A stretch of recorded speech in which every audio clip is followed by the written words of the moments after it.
Bismillahirrohmanirrohim. Assalamualaikum warahmatullahi wabarakatuh. Perkenalkan, nama saya Lindiani Safitri dari Fakultas Teknobiologi Angkatan 2020. Di sini, saya akan membahas tentang bakteri Acetobacter psilinum. Bakteri Acetobacter psilinum merupakan jenis bakteri anaerob fakultatif yang biasa digunakan dalam bidang bioteknologi. Acetobacter psilinum memiliki sifat gram negatif, batang pendek dengan panjang 2 mikron dan memiliki dinding yang berlendir. Bakteri ini dapat membentuk asam dari glukosa, etil alkohol dan propel alkohol, tidak membentuk indol dan mempunyai kemampuan mengoksidasi asam asetat menjadi CO2 dan H2O. Acetobacter psilinum merupakan salah satu contoh bakteri yang menguntungkan bagi manusia, seperti halnya bakteri asam laktat pembentuk yogurt, asinan, dan lainnya.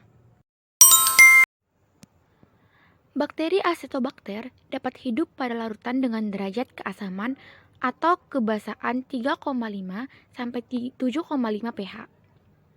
Namun, bakteri Acetobacter psilinum akan lebih tumbuh dengan optimal pada derajat keasaman 4,3 pH. Bakteri ini hidup pada suhu 28 derajat Celcius sampai 31 derajat Celcius dan sangat membutuhkan pasokan oksigen. Jika dilakukan inkubasi di luar suhu 25 sampai 30 derajat Celcius, maka pertumbuhan bakteri akan melambat dan bahkan dapat menyebabkan bakteri mengalami kematian. Bakteri Acetobacter psilinum dimanfaatkan dalam bidang bioteknologi pangan untuk memfermentasi gula menjadi asam cuka dalam industri pembuatan nata di koko. Bakteri Acetobacter psilinum akan dapat membentuk nata jika ditumbuhkan dalam air kelapa yang sudah diperkaya dengan karbon dan nitrogen melalui proses terkontrol. Acetobacter psilinum dalam pertumbuhan dan aktivitasnya membentuk nata memerlukan suatu media yang tepat sehingga produksi nata yang dihasilkan dapat secara optimal. Dalam kondisi demikian, bakteri tersebut akan menemukan enzim ekstraseluler yang dapat menyusun gula menjadi ribuan rantai serat atau selulosa. Dari jutaan rennik yang tumbuh pada air kelapa tersebut, akan dihasilkan jutaan lembar benang-benang selulosa yang akhirnya nampak padat berwarna putih hingga transparan, padat, kokoh, kenyal, dan rasanya mirip kolang-kaling. Dalam air kelapa terdapat berbagai nutrisi yang bisa dimanfaatkan bakteri penghasil nata di kuku.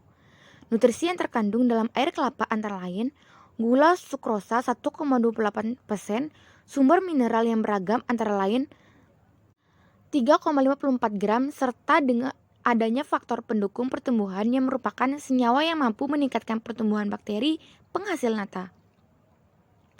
Nata yang dihasilkan tentunya bisa beragam kualitasnya. Kualitas yang baik akan terpenuhi apabila kelapa yang digunakan memenuhi standar kualitas bahan nata.